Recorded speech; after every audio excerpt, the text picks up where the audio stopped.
All right, we are back with Grace for the second part of her episode. So we'll be starting off right where we left off and dive into the linguistics part. So Grace, welcome back. Great to be back. Let's talk about your current academic pursuits. So a PhD in linguistics. So you touched on a bit at near the end of the last part of our episode about, what you're studying and what you're working on. Can you tell me a bit about the research you're doing now? Of course, I would love to. So I am currently finishing my first year as a PhD student in linguistics at the University of Kentucky, which is a program that specializes in sociolinguistics, which is basically the study of language as a part of society. Language is how it operates in a social context. So my main focus within sociolinguistics and some linguistic anthropology is on sounds. I'm a phonetician and phonologist. I look at how sounds vary and change based on the social contexts that a speaker might be in and the different types of social meaning that might be assigned to different ways of sounding. And a lot of my work deals with languages of South Asia, both in the Indian context and in the diaspora. And this is something that I have the privilege of getting to study because of the friendships that I've made through my work with the Spelling Bee. As folks know, the Spelling Bee's South Asian American contingent is huge. There's a whole South Asian For sure. Spelling Bee. Yeah. So that sort of intersection of communities where you have lots of folks who have this unique linguistic background and also a love for linguistics itself cultivated by the Spelling Bee has proven such a unique arena in which to do my research. So it's awesome. I love every minute of it. For sure. And I think also a huge part, right, of linguistic education, like you mentioned, sociolinguistics, looking through that lens as well can also be incredibly almost enlightening for these students, right? Because there's words from such a large variety of languages that have made their way into English. So it's almost like, wow, our language is much more diverse than we maybe thought it was, even if we're just, speaking one language. Absolutely. Yes. Language tells the story of history. The words that we Great way use to put are it. shaped by the history of the society we live in. And honestly, if I were to choose a subfield of linguistics that I think is most important for the general public to know about, I would say sociolinguistics. Language and people are inseparable. You don't get language without people. And you really don't have people without language, spoken, written, or signed. So the connection there is important to acknowledge and is something that a lot of formal subfields don't talk about quite as much. For sure. And it really access to that kind of sort of linguistic ability and ability to assess words and languages that way can really, like we talked about, really expand worldviews as well. Absolutely. And I in think that's the thinking most about, important thing. yeah, and thinking about language, no, go ahead. And thinking about language contact as well, right? Like we were talking about earlier, exploring sort of historical interactions in that sense also can be very informative. Like you said, history. Absolutely. Yeah, language is so tied up in history and power and politics, and it's important to talk about. Of course. So you mentioned, sociolinguistics in particular, like you mentioned that area of linguistics as being, what really pulls you in still. What inspired you, and I know we talked a little bit about this, touched on this with the Spelling Bee, but what inspired you to pursue higher studies in linguistics specifically? So, I mean, in spelling, again, spelling is my favorite thing ever. I love the Spelling Bee, and when I was younger, that was my outlet for this love of the systematic, just intricate nature of language as this interconnected web. That was my outlet for studying it. And so when I learned that there was a way to keep learning about how language works as a system for my whole life in linguistics, I knew that was what I wanted to do. I remember the day that I was Like I was a sophomore in high school looking at like colleges and like college majors. I was like, man, what do I want to do with my life? I was on Rice University's website and I saw linguistics and I was like, wait, what is linguistics? You mean I can do this like for a college degree? I can study language for college? Of course I'm gonna do that. And then higher studies, to be honest with you, and this is why linguistic education is so important, there aren't a ton of job opportunities with linguist in the title outside of academia.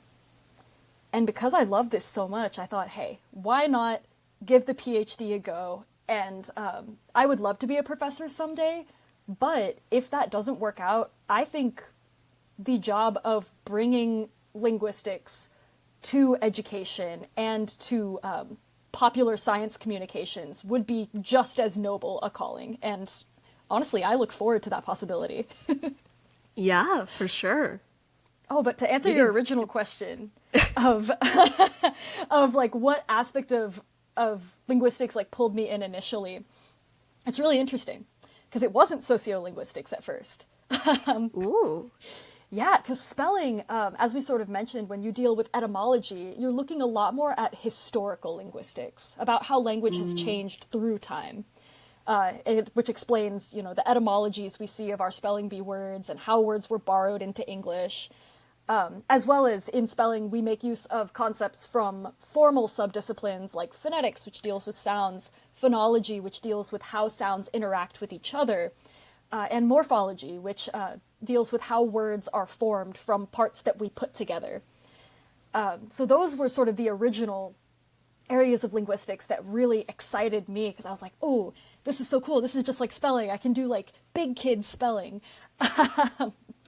But once I got into linguistics and learned that there was sociolinguistics, looking at how language is connected to people and all of these changes that we see in historical linguistics and unique processes in phonetics and phonology and morphology, none of that could happen without the people speaking the language.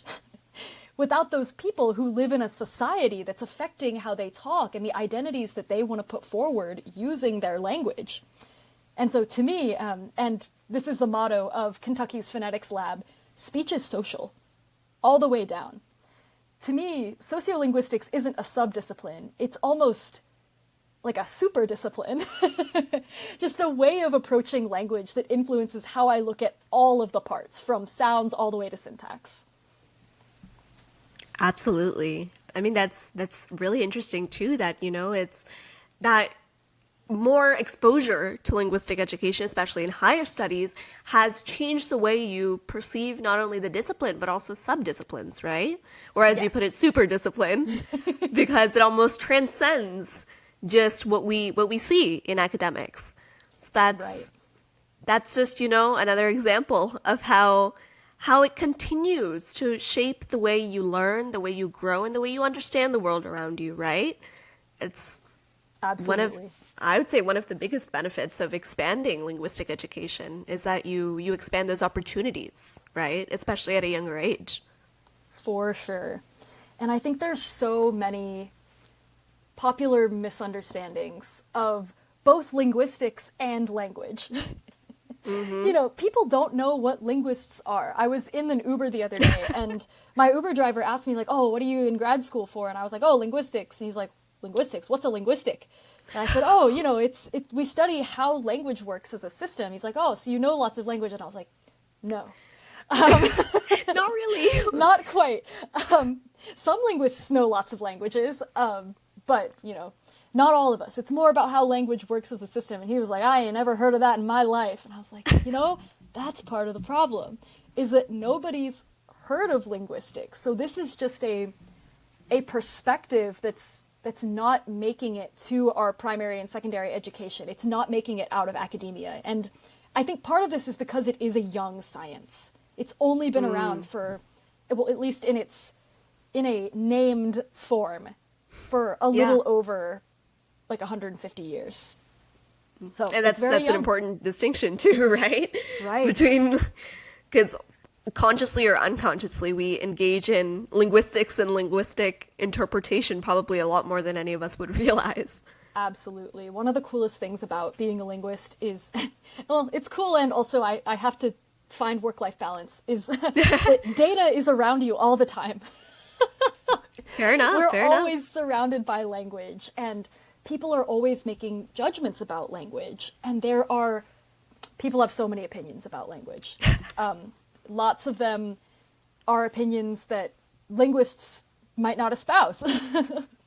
But linguists are interested in nonetheless. Even if folks are wrong about language, their opinions are still valuable. But a lot of those myths about linguistics, another one that people say is like, oh, so you're just here to correct my grammar. No, not at all. Quite the contrary. Linguistics, we care about what people actually do with language, not what people are told they're supposed to do, which is so much of the language education students get in primary and secondary school, is teachers telling them what they should and shouldn't do with language. They're like, oh, don't split an infinitive, don't end a sentence with a preposition. Well, there's plenty of things you can end a sentence with, like a preposition.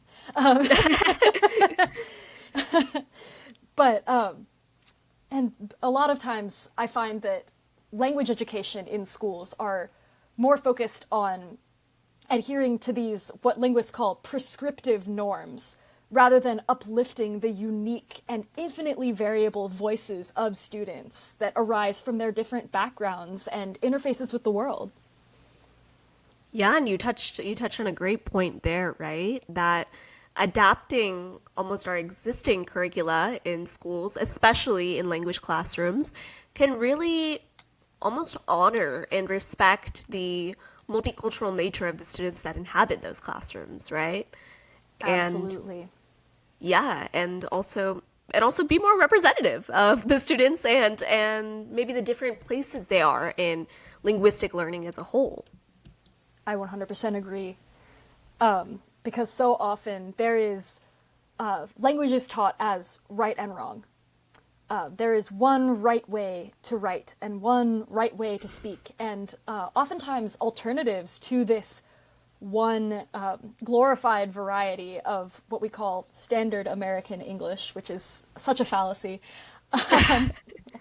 Oftentimes the alternatives to this privileged variety are stigmatized as wrong or even morally debased, rather than, in a linguist perspective, just a reflection of a different cultural background or geographic background. I know there are some schools which aim to teach multiple varieties of English. Like there are some that teach African American language in addition to a more quote unquote standard American English, but they teach it almost like it's a bilingual classroom. Not Yeah. like one variety of English is wrong and the other is right. It's like, okay, so if we were going to say this in a setting where we might want English that is this way, how would we say it? And how would we say it in your home variety? So I think that viewing the variety and variation in language as something to be celebrated rather than something to be fixed is something that our primary and secondary education would greatly benefit from. And I know some folks are already implementing it. For sure. So definitely like something we've been talking about is like the integration of linguistics, right? And linguistics education into curricula and on the school level. So we talked a bit about, like maybe dialectical differences, like between maybe different linguistic practices within English and the same language. And I know we talked a little about existing implementations, but if you had to, make a recommendation as a linguist and as a almost PhD in linguistics, Not quite. 4 more years. just 4 to go, what would you love to see change? What would a recommendation you'd make be? I think I've already touched upon it a bit. Yeah. Just the way that and I feel like our society is so deeply entrenched in this idea that language is good or bad, right or wrong. There's only one right way of speaking and everybody else is wrong or stupid or bad, It's so rampant in our society. I know one of my professors at the University of Kentucky, Dennis Preston, father of folk linguistics, great guy. He said language is the last bastion of racism, and that can go for any sort of prejudice. When people are making these moral judgments about language, like, oh, that word you're using, that sounds stupid, or oh, you kids are ruining language these days. Those aren't comments about the language. Those are comments about people. The language is sort of a substitute, a way to make comments about people that is more quote unquote like socially acceptable. It's something that we haven't really reckoned with yet as a society. So I don't know how ready some schools are to make these sorts of changes, but in my dream world, we would talk about language variation and talk about how the ways that people talk about language reflect existing systemic biases in our country today, particularly the United States context. And rather than treating language as something that can be right or wrong, celebrating the variation and talking about different ways that a concept can be expressed or stated.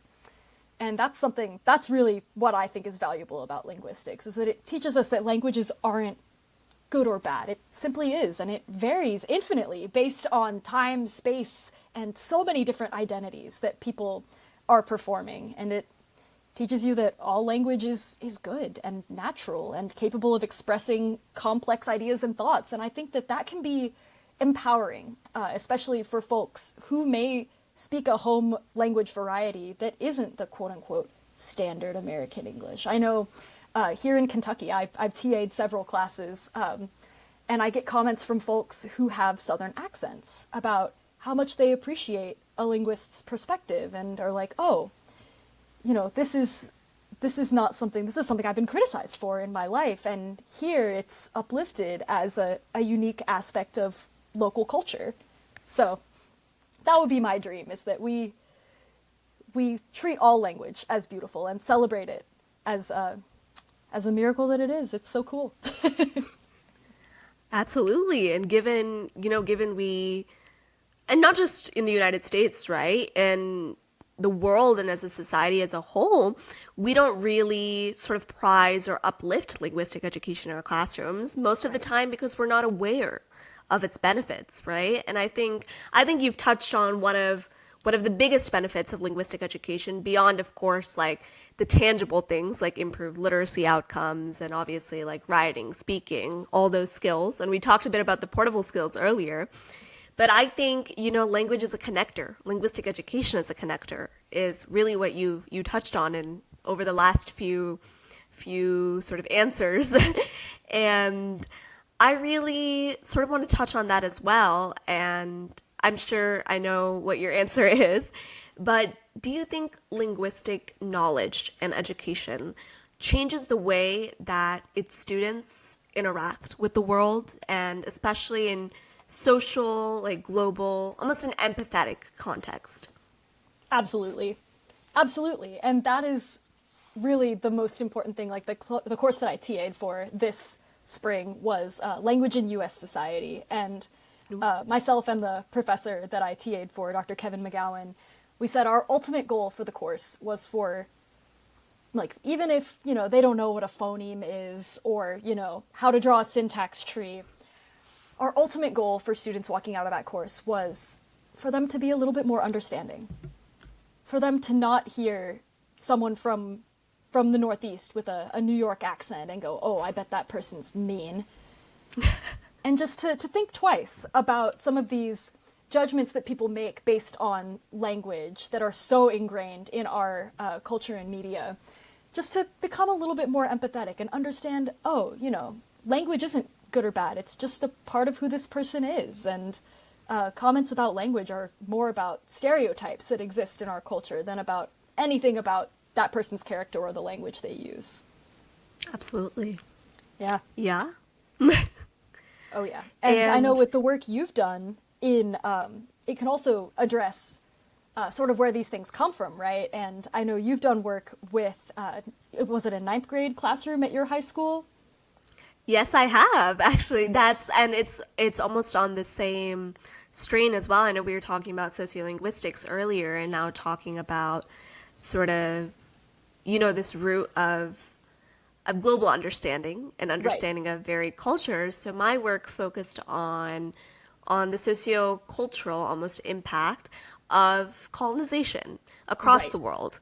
Hmm. And it was during, so all the freshmen at my school take a world history course.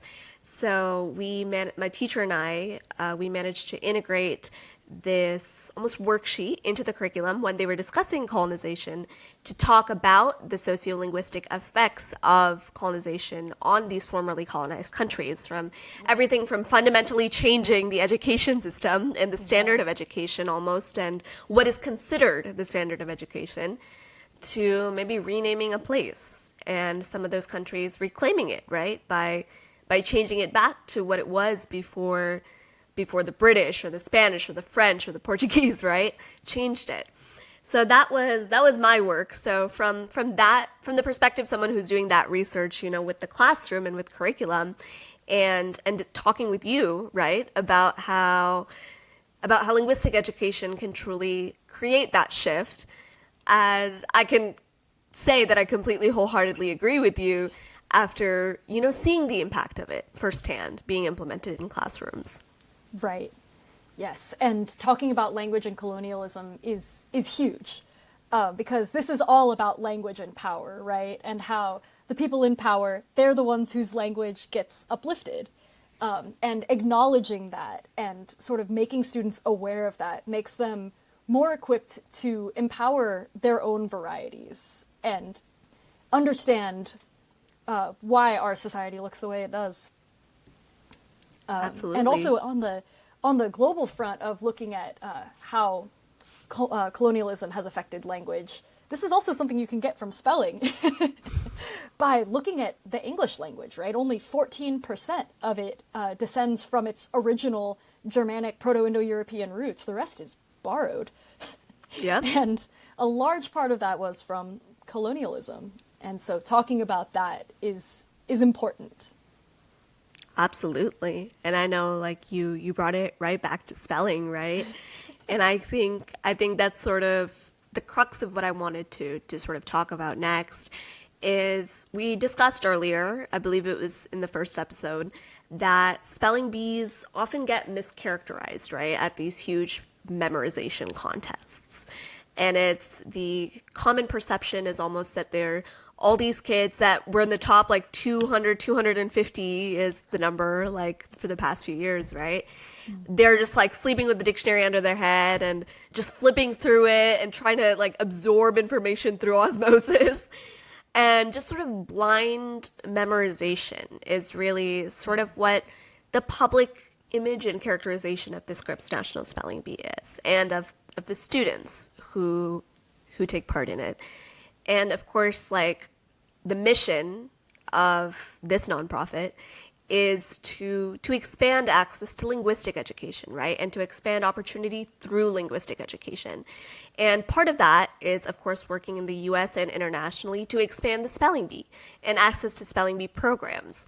So that's why I sort of wanted to wrap up our conversation about linguistic education by asking you the question that how do you think spelling bees can be reframed and discussed as tools for meaningful linguistic education? Because that's truly what they are, and the opportunities that they afford students. Right. And this is a fantastic question because I recently read a paper. Um, Love Shalini Shankar. One of her papers, Yes. yes, she's fantastic. One of Brilliant her work in papers has a anthropology, line. yeah. Oh my gosh, she's awesome. I've been reading a lot of her stuff this year. There is one line in her 2016 paper that says participation in the Scripps National Spelling Bee requires a wholehearted, like unwavering commitment to standard language ideology. I don't think that's true. I think that, sure, some spellers who maybe don't have access to linguistic education might, correct grammar or act like, oh, I'm better because I know this many words. But that is not the vibe that you get from most spellers at the Scripps National Spelling Bee. And orthography, I mean, English's spelling system is so crazy. Crazy enough that we pay the winner of the competition $50,000 to win. It's not like these spellings, if you can't spell, it's not like you're bad or stupid. In fact, if you can spell, it means, wow, you've really put a lot of time and effort into cultivating this skill. And I think spellers realize that. They're not going to be these bastions of standard language ideology that folks think they will be. They're not out there, putting red X's on their peers' paper or saying, actually it's your, not your, you know. I feel like that's the characterization that a lot of spellers get, but that's simply not the case. Spellers treat the spelling bee as an opportunity to rejoice in the systematicity of language. They learn roots that connect words and learn how to put those roots together. They learn rules for how certain sounds should be spelled in certain environments. They learn how words that may look completely different actually originally come from the same root, but evolved differently because of different historical contexts.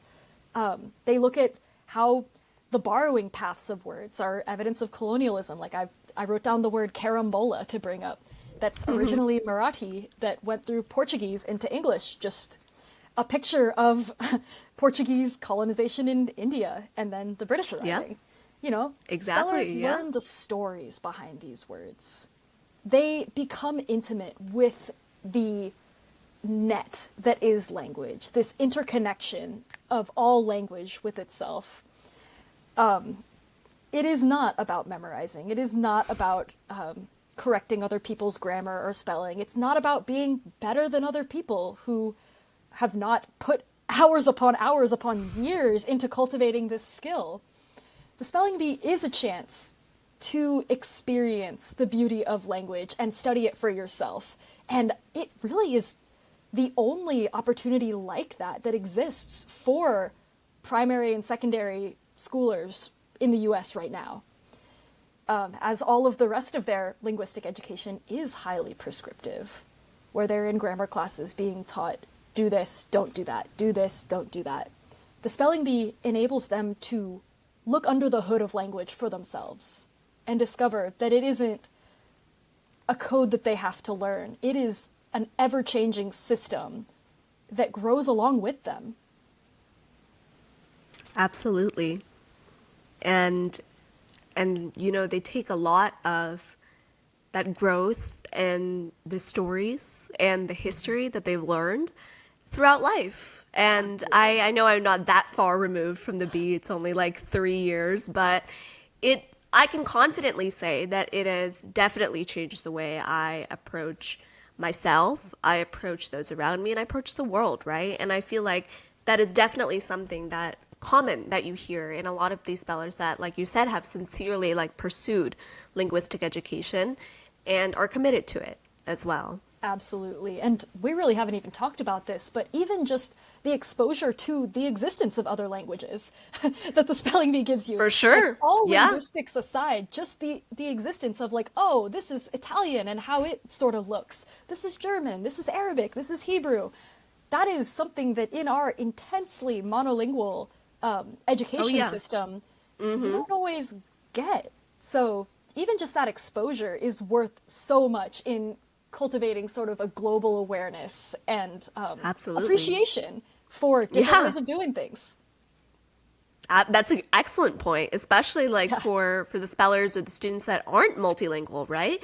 This might be their first exposure to the words. Yeah, exactly. And you're pursuing a PhD in linguistics, which just shows how much broader almost your worldview can get. Absolutely. All right, last question to wrap up a wonderful session. What is one word that you'll always carry with you and why? I know this is a very hard question. I absolutely detested being asked something along the lines of this, but I thought it would be a nice, very, very on-brand way to wrap this off. I really like this question, and I like the way you've asked it too, because you didn't ask what's your favorite word. Because that's so hard to answer. I have a different one for every language of origin. But a word that I'll always carry with me, one that will always be special to me is the word koinonia, which is the word that Karthik Namani spelled in 2018 to win the Scripps National Spelling Bee. That was a moment that really it was one of the peaks of my life so far. For good reason. Oh my gosh, it was amazing. And just that moment that I shared with Karthik and that culmination of our journey together, which is just one example of the many journeys that have culminated for me now. That was simply the first. Was really, really special. And the sort of partnership that represented when Karthik thanked me from on stage, that really meant the world to me. That is what it's all about to me. So, yeah, koinonia, from the Greek root koine, meaning common or shared. Yep. Yeah. What a poignant way to end it as well. We're ending with a bit of dissecting the etymology and the roots of the word itself. Well, yes. Grace, thank you so much for sharing your experience and for reminding us, right, that language isn't something we learn, it's something we live, and it's very, very collective.